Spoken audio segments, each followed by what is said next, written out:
Rasanya tak bisa konsen kerja hari ini gara-gara pil yang berada dalam genggaman. Apa yang mesti kulakukan sekarang untuk mencari tahu? Belum terbukti milik Mas Huda saja hatiku terasa nyeri. Bagaimana nanti jika benar-benar kutemukan bukti jelas? Apa yang bisa kulakukan? Tidak, aku tidak akan kuat hidup menghadapi ini. Lebih baik kubunuh saja keduanya, terutama pelakor itu. Astagfirullah. Aku mendesah panjang, memberi ruang agar hilang sesak di dada. Tentu saja sudah sebulan ini Mas Huda menghindari. Minggu biasanya kami melakukan sampai minimal 3 kali.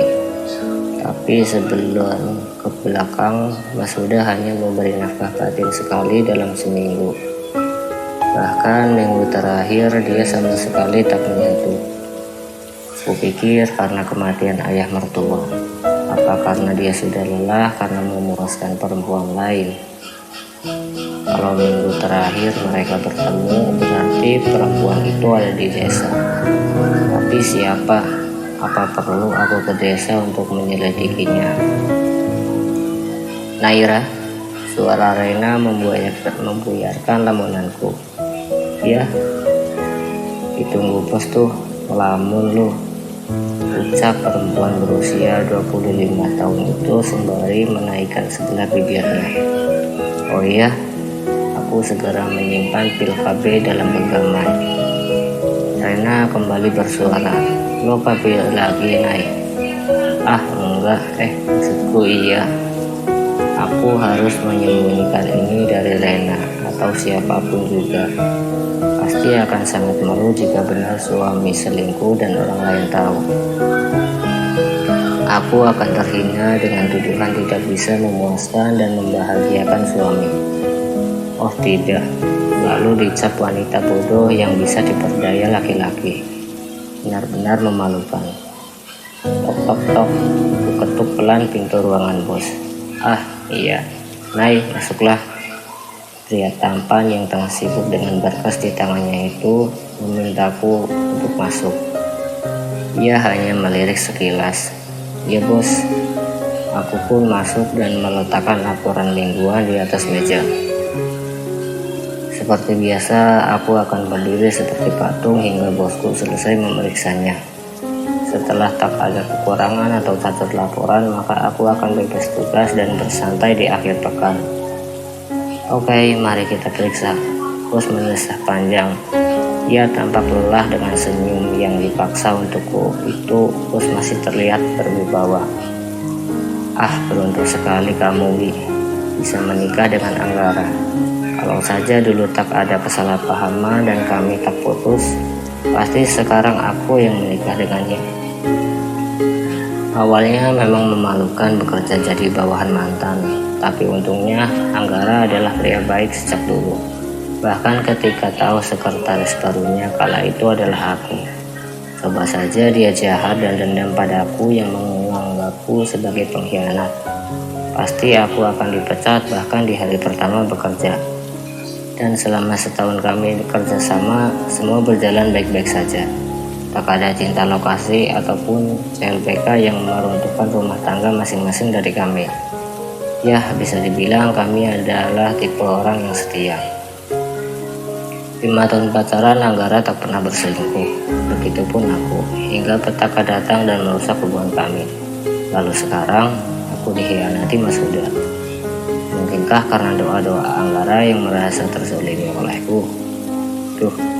Kenapa aku jadi mikir kemana-mana? Sudah cukup sih, tapi bos membenarkan letak kacamatanya. Serius menatap deretan angka dan kata-kata dalam berkas tersebut. Ia sedikit pun tak memandangku. Ya pak, tapi kamu nggak bisa pulang awal hari ini ya Nay? Memangnya kenapa pak? Bukannya sudah selesaikan laporan mingguannya? Iya benar. Kamu udah cuti seminggu dan tugas kamu numpuk sekarang. Kebetulan aku juga sibuk, gak sempat jelasin detail banyak data ke pegawai lain. Perasaanku sangat tak enak. sampai aku menggigit bibir bawah. Bagaimana ini? Padahal aku pulang cepat dan langsung ke kantor Mas Huda buat cari tahu. Nay, iya Bak, ini jurnalnya, selesaikan, oke? Pria itu menyerahkan setumpuk berkas padaku. Duh, bisa jam 10 malam baru selesai ini. Siap Pak, jawabku tanpa membantah. Segera aku ambil map-map itu dan beranjak pergi. Namun langkahku tertahan kalau Anggara memanggil namaku. Nay, ya Pak. Aku berbalik menatap pria yang ternyata juga menatapku. Bagaimana mertuamu? Kalau memang perlu waktu lebih untuk cuti, harusnya kamu bilang saja. Aku akan memberikannya. Hei, ada apa dengan tatapan itu? Kenapa ia memiliki mata yang teduh seperti dulu? Enggak Pak, terima kasih. Aku segera berbalik dan keluar, takut tergoda. Selama ini kami tak pernah bicara masalah pribadi. Lagian itu bos sok-sokan perhatian. Kakak mau ngasih cuti lebih tapi ngasih kerjaan numpuk begini. Melihatnya saja sudah buat aku oleng. Setelah meletakkan map-map ke atas meja, akhirnya kuputuskan menelpon Sinta, temanku yang kebetulan kerja satu kantor dengan Mas Huda. Setidaknya aku harus punya informan di sana. Halo Sin, Assalamualaikum. Ya Nay, Waalaikumsalam. Setelah aku menjelaskan panjang lebar, waduh, iya tenang deh, ntar gue isi full segala kuota dan biaya alat tempurnya. Ya oke Nay, apa sih yang gak buat kamu? Bagus, aku tersenyum licik. Jangan kamu pikir karena aku sibuk gak bisa awasin kamu Mas. Aku punya mata-mata di mana-mana.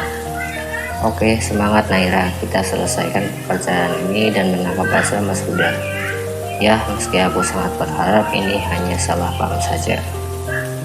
Baru aku mengerjakan beberapa file, ponselku berdering. Kulihat itu ternyata ibu. Langsung saja aku angkat. Ibu yang baik hati itu menanyakan kabarku. Namun baru bicara sebentar, terdengar suara aneh di ujung telepon. Bu, apa ibu sakit?